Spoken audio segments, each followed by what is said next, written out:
شروع اللہ کے نام سے جو بےحد مہربان نہایت رحم والا ہے۔ روایت ہے حضرت سلمان ابن عامر رضی اللہ عنہ سے فرماتے ہیں فرمایا رسول اللہ صلی اللہ علیہ وسلم نے کہ جب تم میں سے کوئی روزہ افطار کرنے لگے تو چواروں پر افطارے، یہ برکت ہے۔ پھر اگر چوارا نہ پائے تو پانی سے افطار کرے، یہ پاک کرنے والا ہے۔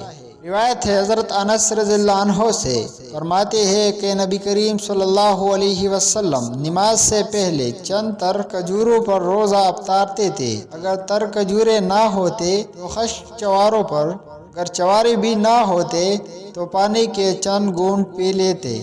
روایت ہے حضرت زید بن خالد رضی اللہ عنہ سے فرماتے ہیں فرمائے رسول اللہ صلی اللہ علیہ وسلم نے جو روزے دار کو افطار کرائے یا غازی کو سامان دے تو اسے انہی کی طرح ثواب ہے۔